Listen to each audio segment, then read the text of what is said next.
जिनको 1953 के अंदर अदालत की तरफ से या फ़ौजी अदालत की तरफ से या उस वक्त की हुकूमत की तरफ से बाकायदा सज़ाए मौत तक सुना दी गई, क्योंकि उस वक्त उन्होंने कादियानी मसले के ऊपर एक ज़बरदस्त किताब लिखी जिसके अंदर उनको साबित किया कि ये किस तरीके से ज़िंदीक हैं या फिर ये इस्लाम से बिल्कुल कटी हुई एक चीज़ हैं। तो खैर उस वक्त भी तहरीक ख़त्म नबूवत के लिए लोगों ने अपनी जानें भी दी, अपना माल भी दिया और कोशिशें की, लेकिन ये मामला जूं का तूं रहा और ये इसके ऊपर समझ लीजिए कहीं डिक्टेटर्स ने, कहीं दीगर हुकूमतों ने मिट्टी डाले रखी।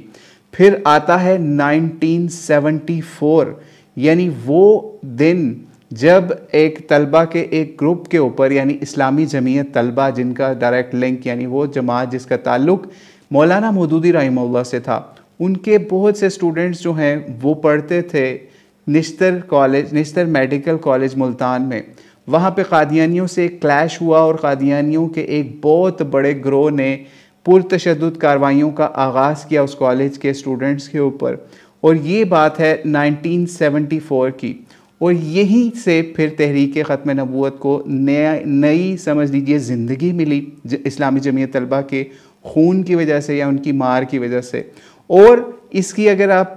पूरी तहकीक या इसकी कार्रवाई पढ़ना चाहते हैं कि 1974 में वो क्या मामला था जमीयत के तलबा के साथ, तो आप एक किताब है तलबा तहरीकें जो कि सलीम मंसूर खालिद साहब ने मुरतब की, उसके अंदर इसके बारे में डिटेल मौजूद है। बहरहाल जब ये मामला हुआ तो पूरे पाकिस्तान के उलमा की तरफ से और तमाम मकातब फ़िक्र कादियानियों के ख़िलाफ़ इकट्ठे हो गए और उन्होंने इस तहरीक को दबने नहीं दिया। और ये मामला ऐसे हुआ कि हम इसकी कार्रवाई के हवाले से भी आपको लेके चलते हैं कि कैसे क्या करारदाद पेश की गई उस वक्त अपोजिशन की तरफ से। और वो वाक़या जो है 29 मई 1974 को रब्वे का सान्या होता है, यानी वही सान्या जिसका हमने आपको निश्तर मेडिकल कॉलेज मुल्तान के हवाले से बताया। उसके बाद जो है 28 उलमा जो हैं या मोअज़्ज़िज़ कौमी असम्बली, इन्होंने एक बिल पेश किया हिज़्ब इख्तिलाफ़ की तारीख़ी करारदाद के नाम से। ये समझ लीजिए वो तारीख़ी करारदाद क्या थी, काफ़ी लंबी है, उसका एक हम शॉर्ट वर्जन आपके सामने पढ़ देते हैं जिसके ऊपर तकरीबन समझ लीजिए